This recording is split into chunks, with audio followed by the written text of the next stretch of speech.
नमो नमः कारण विग्रहाय स्वरूपतुक्षीकृत विग्रहाय नमो वधूत द्विज बंधुलिंग निगूढ़ नित्यानुभवाय तुभ्यं नमो नमः कारण विग्रहाय।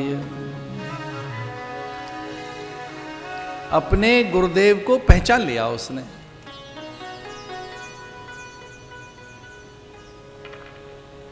जब गुरुदेव कहने लगे कि भैया मैं तो ऐसे ही चलूंगा, उसे फटकार लगाने लगे, भाई तू ठीक नहीं चल रहा है। साधु के और असाधु के चलने में अंतर होता है, साधु और असाधु के देखने में अंतर होता है, साधु और असाधु के सोचने में अंतर होता है, करने में, बोलने में। साधु कौन? जिसकी हर क्रिया अन्य के लाभ के लिए है। असाधु कौन? सामान्य व्यक्ति कौन? जो अपने लिए जीता है। संसारी कौन? जिसमें संसार रहता है और जो संसार में रहता है, जो संसार में भी रहता है, जिसके भीतर में भी संसार रहता है, उसे कहते हैं संसारी आदमी। साधु किसे कहते हैं? जो संसार में तो रहता है, उसके भीतर में संसार नहीं रहता, उसके अंतर में संसार नहीं रहता। प्रणाम करने लगे। नमो नमः कारण विग्रहाय स्वरूपतुक्षीकृत विग्रहाय नमो वधूत बंधुलिंग निगूढ़ नित्यानुभवाय तुभ्यं प्रणाम करने लगे। कितनी अद्भुत बात है। अयम जनो नाम चरण पृथिव्याम यह पार्थिव पार्थिव कस्य हेतु हो। जो चलता हुआ सा दिखाई दे रहा है वो मैं नहीं हूं, जो बोलता हुआ सा दिखाई दे रहा है वो मैं नहीं हूं, जिसे तू मुझे समझ रहा है वो मैं नहीं हूं। ना अहम, मैं ये नहीं हूं। तू मुझे शरीर समझ रहा है, मैं ये नहीं हूं। अरे गिर पड़ा, पालकी में से उतरा और उतरकर चरणों में प्रणाम करने लगा। गुरुदेव ने ऐसा कहते हैं 7 प्रकार से दीक्षा दे दी, उसकी तत्क्षण उसको ज्ञान करा दिया। स्पर्श से, संकल्प से, स्वप्न में तो दीक्षा दे ही दी थी उसको, स्वप्न में से तो उसको बार बार बुला ही रहे थे। हमारे स्वप्न दर्शन को भी दर्शन की मान्यता दी गई है। यद्यपि सपना मिथ्या ही है, पर स्वप्न में संत दिखें और कोई सत्कर्म की प्रेरणा मिले तो उसे शुभ ही स्वप्न मानो।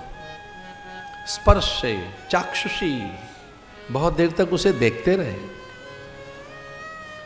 हमारे साधु जब मुझे मिलने आते हैं तो मेरी आंखों में झांक कर देखते हैं, लगातार देखते रहेंगे, लगातार देखते रहेंगे, लगातार देखते रहेंगे। अपने गुरु से नेत्र मिलाते रहते हैं वो, चाक्षुषी। करसा, मनसा, वचसा, उर्सा, सिरसा प्रणाम करते हुए ऐसे गुरु से या देवताओं से ऐसे अनुग्रह, तेज, बल, विद्या, विवेक, वीर्य और उनसे उनका ऐश्वर्य अथवा उनकी भगवत्ता अर्जित की जा सकती है। उन्हें देखकर, उन्हें स्पर्श करके, मानसिक भी उन्हें स्पर्श करके।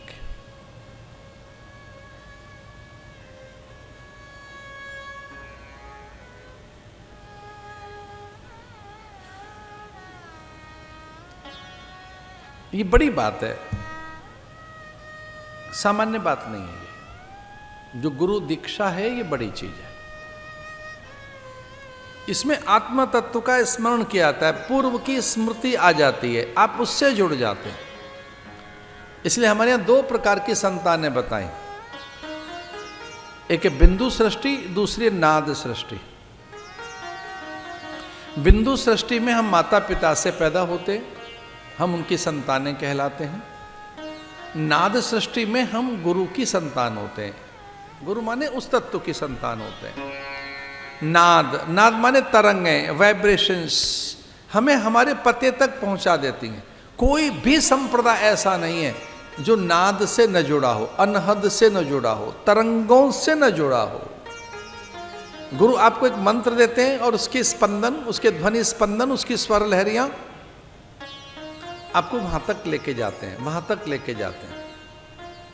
स्पंदनों से ही कछुआ कछवी पहचान लेते हैं अपने बच्चों को, स्पंदनों से ही अंडे में से निकला चूजा अपनी माता पिता को पहचान लेता है, स्पंदनों के माध्यम से। जो मंत्र उसमें स्पंदन रहते हैं, वो स्पंदन ही हमें वहां तक जोड़ते हैं, तरंगे, वाइब्रेशंस, और उसके फिर प्रकार हैं।